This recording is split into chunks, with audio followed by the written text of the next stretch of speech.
ما شاء الله لا حول ولا قوة إلا بالله العلي العظيم. أفوض أمري إلى الله إن الله بصير بالعباد. السلام علیکم ورحمۃ اللہ وبرکاتہ. اللہ تبارک و تعالیٰ کا شکر ہے کہ میں کراچی سے تاج العلماء مولانا محمد نقی نجفی علیہ اللہ مقامہ کا تعلیم ادا کی خدمت میں حاضر ہوں، اور اس وقت سورہ مبارکہ یونس کے پہلے رکوع کی آیات انشاءاللہ تلاوت کرنے کا شرف حاصل کروں گا اور اس کا ترجمہ اور مختصر تفسیر پیش کروں گا. سورہ مبارکہ یونس قرآن مجید کا 10 نمبر کا سورہ ہے، اور اس کے پہلے رکوع میں بھی 10 ہی آیات ہیں. آیت نمبر 1 سے ابتدا کر رہا ہوں. اعوذ باللہ من الشیطان اللعین الرجیم. بسم اللہ الرحمن الرحیم. الف لام را تلک آیات الکتاب الحکیم. ترجمہ: الف لام را یہ اسم اعظم کے حروف ہیں. یہ دانش و حکمت والی اس کتاب کی آیتیں ہیں جو محکم و مضبوط ہے اور بہت سی گہری حقیقتوں سے لبریز ہے.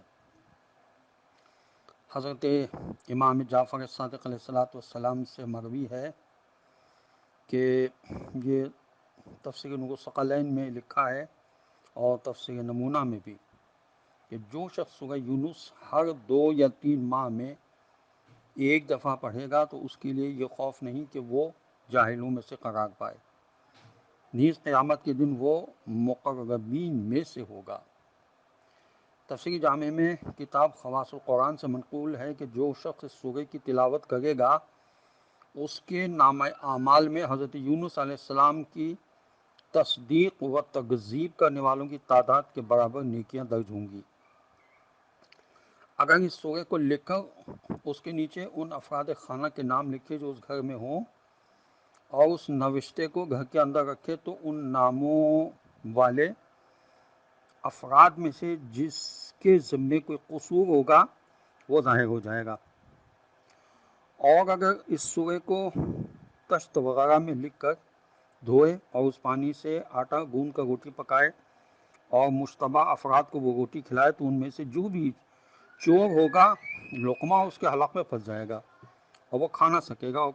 اگر کھا لے گا تو وہ چوری کا اقرار از خود کر لے گا. یہ تفسیر انوار النجف میں لکھا ہے. تفہیم القرآن میں علامہ مودودی صاحب نے لکھا کہ احمق لوگ یہ سمجھ رہے تھے کہ قرآن جادوگری یا شاعرانہ تخیل کی پرواز ہے. ان کو بتایا جا رہا ہے کہ نہ تو یہ کاہنوں کی طرح کی آسمان سے متعلق بے سر و پا باتیں ہیں اور نہ یہ شاعری میں جادوگری ہے اور نہ یہ شاعری یا جادوگری ہے، بلکہ یہ حکمت اور دانائی سے بھرپور مضبوط دلائل پر مبنی کلام ہے. اگر اس کو نہ سنو گے تو حکمت اور دانائی جیسی عظیم نعمت سے محروم ہو جاؤ گے. خدا کی بہت بڑی نعمت ہے یہ قرآن کریم. اس کو ہم نے اپنے گھر میں اگر رکھا ہوا ہے بہت اونچی جگہ پر جہاں سے اٹھانے کے لیے ہمیں کسی چیز کی ضرورت ہو اور اس کو نہ پڑھ سکے کھول کر، تو انتہائی بدقسمتی کی بات ہے.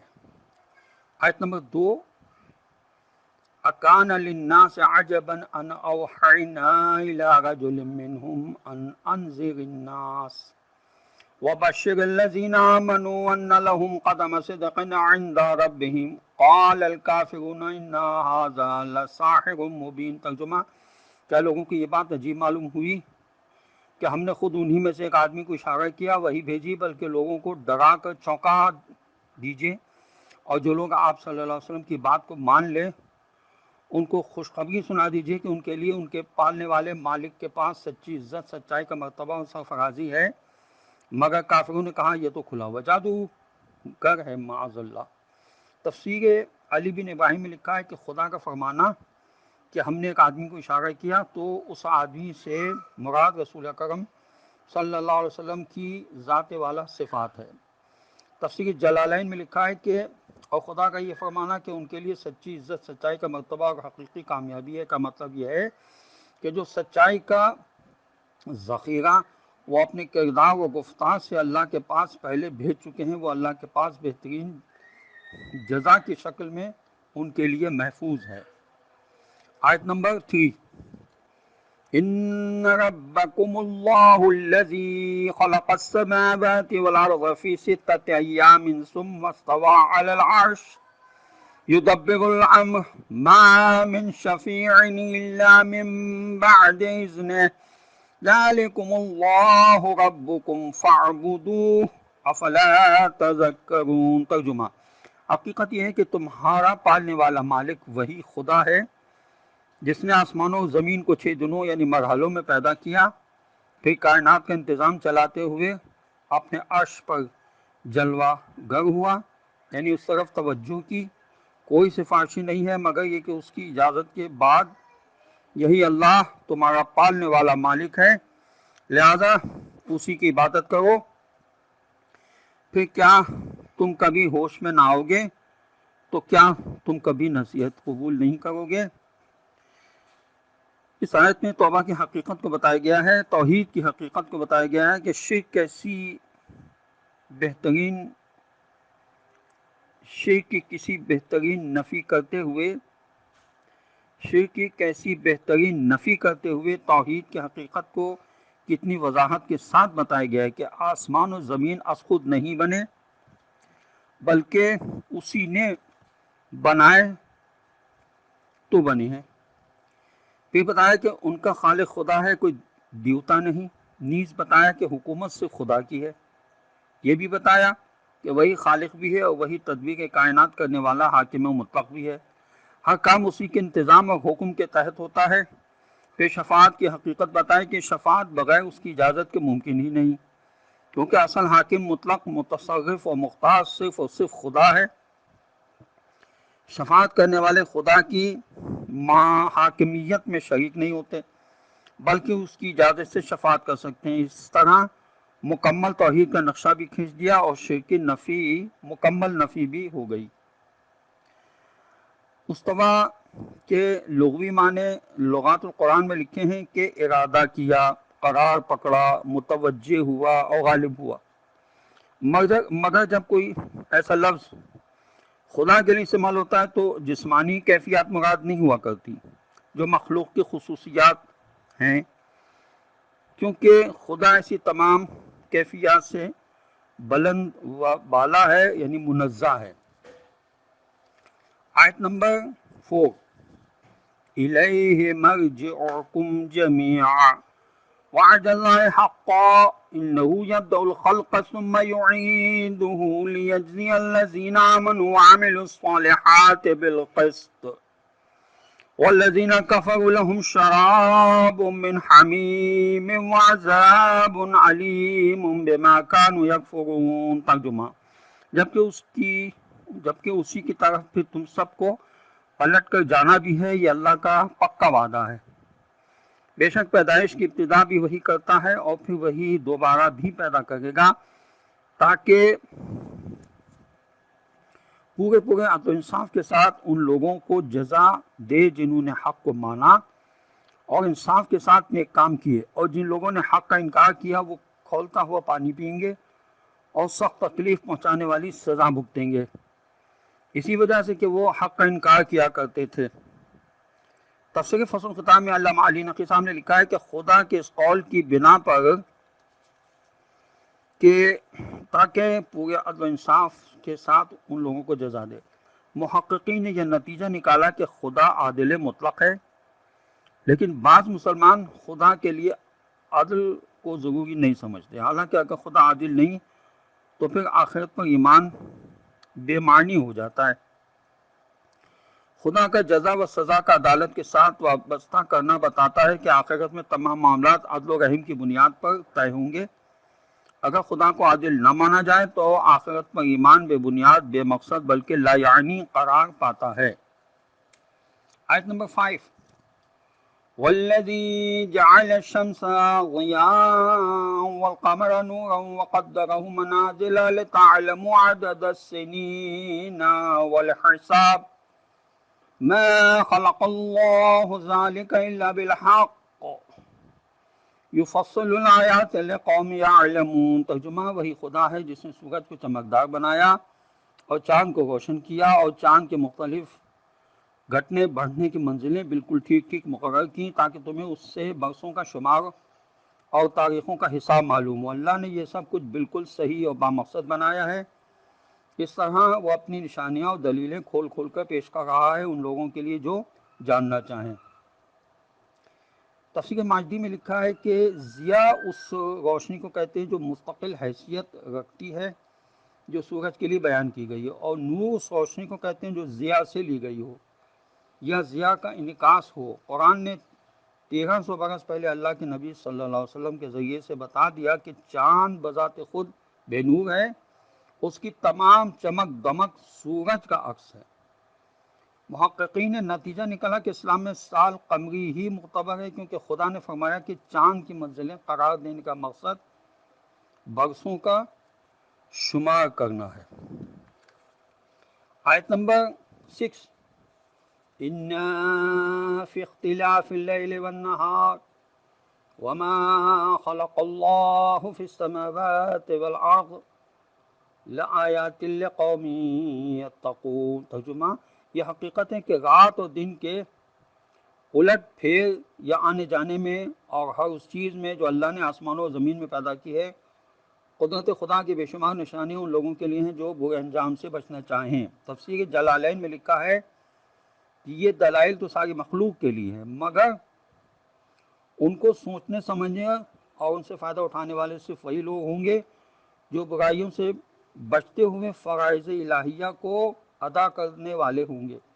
نیز تقویٰ کے معنی امکانی خطرات سے اپنا بچاؤ کرنا بھی ہے، اور یہی عقل کا تقاضا بھی ہے کہ انسان فکر و نظر سے کام لے کر حقائق کو مانے اور ان کے تقاضوں کے مطابق عمل کرے۔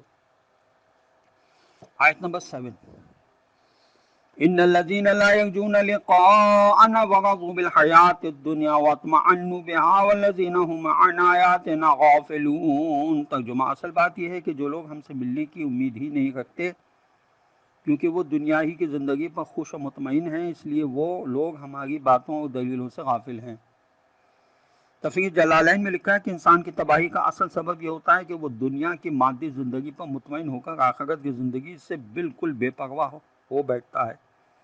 نتیجہ یہ ہوتا ہے کہ فکر آخرت یا انجام کی فکر بالکل نہیں رہتی، اس لیے جو چاہتا ہے کہ گزرتا ہے، اور خدا سے ملاقات سے مراد ہے قیامت کا دن۔ آیت کا خلاصہ یہ ہے کہ جو لوگ آخرت کی فکر نہیں کرتے وہ دنیا میں ایسا دل لگاتے ہیں کہ پھر انہیں خدا کے پاس جانے کی کچھ خبر ہی نہیں رہتی، یعنی وہ بالکل چوکری بھول جاتے ہیں، اسی چند روزہ زندگی کو زندگی کا مقصود اور معبود بنا لیتے ہیں۔ آیت نمبر 10، اولئک مأواہم النار بما کانوا یکسبون۔ ترجمہ، ان کا اصل ٹھکانہ جہنم ہے اس کمائی کی سزا میں ہی، اور ان کا اصل ٹھکانہ جہنم ہے اس کمائی کی سزا میں جو وہ کمایا کرتے تھے۔ آیت نمبر 9، ان الذین آمنوا وعملوا الصالحات یہدیہم ربہم بإیمانہم تجری من تحتہم الانہار فی جنات النعیم۔ ترجمہ، اور یہ بھی حقیقت ہے کہ جن لوگوں نے ابدی حقیقتوں کو دل سے مانا اور نیک کام بھی کرتے رہے، انہیں ان کا پالنے والا مالک ان کے حق کو ماننے کی وجہ سے سیدھی راہ پر چلا کر منزل مقصود تک پہنچا دے گا۔ ان کے زیر قدم نعمت بھرے باغوں میں نہریں بہہ رہی ہوں گی۔ آیت نمبر 9 میں ایمان کی تعریف بیان کی گئی ہے۔ اب سوال یہ ہے کہ خدا صاحبان ایمان کو ہدایت اور توفیق کی دولت کیوں دیتا ہے؟ تو جواب یہ ہے کہ اس آیت میں بتایا گیا ہے کہ یہ توفیق ان کو خدا و رسول صلی اللہ علیہ وسلم و آخرت کو دل سے ماننے کی وجہ سے ملتی ہے۔ پھر ایمان صرف دل سے مان لینے ہی کو نہیں کہتے، بلکہ ایمان وہ ہے جو سیرت و کردار، اخلاق و اعمال بن جائے۔ حضرت امام جعفر صادق علیہ السلام سے روایت ہے کہ جناب رسول خدا صلی اللہ علیہ وسلم نے ایمان کی تعریف اس طرح فرمائی، الایمان هو العمل، یعنی ایمان عمل کا نام ہے۔ آیت نمبر 10 جو اس رکوع کی آخری آیت ہے، دعواهم فيها سبحانك اللهم وتحيتهم فيها سلام وآخر دعواهم عن الحمد لله رب العالمین۔ ترجمہ، اور وہ پکارتے ہوں گے سبحانک اللہم، پاک ہے تیری ذات ہے اللہ، اور آپس کی ملاقات کے وقت ان کی دعا یہ ہوگی سلام، سلامتی ہی سلامتی ہو، اور ان کی ہر بات کا خاتمہ اس آواز پر ہوگا الحمد للہ رب العالمین، ساری کی ساری تعریف اللہ ہی کے لیے ہے جو تمام جہانوں کا پالنے والا ہے۔ تفسیر ماجدی میں لکھا ہے کہ جب مومن جنت میں داخل ہوں گے تو بے پناہ عظیم ترین نعمتوں کو اچانک دیکھیں گے تو بے ساختہ زبان پر حیرت اور خوشی کا یہ کلمہ جاری ہوگا، پاک ہے تو اے اللہ۔ پھر جب اطمینان سے بیٹھ کر ایک دوسرے سے ملیں گے تو ایک دوسرے کو سلامتی سلامتی کہیں گے، اور آخر میں جب نعمتوں کی پوری لذت حاصل کر چکیں گے تو شکر کے طور پر الحمدللہ رب العالمین کہیں گے۔ خداوند عالم کی بارگاہ میں ہماری مسلسل یہ دعا ہونا چاہیے کہ پروردگار ہمیں قرآن پڑھنے، سمجھنے اور اس پر عمل کرنے کی توفیق نصیب ہو، اور وارث قرآن حضرت امام زمانہ عجل اللہ تعالی فرجہ شریف کا جل ظہور ہو، اور خداوند عالم ہمیں ان کے اعوان و انصار میں شامل ہونے کی توفیق عطا فرمائے۔ وآخر دعوانا ان الحمد للہ رب العالمین۔ والسلام علیکم ورحمۃ اللہ وبرکاتہ۔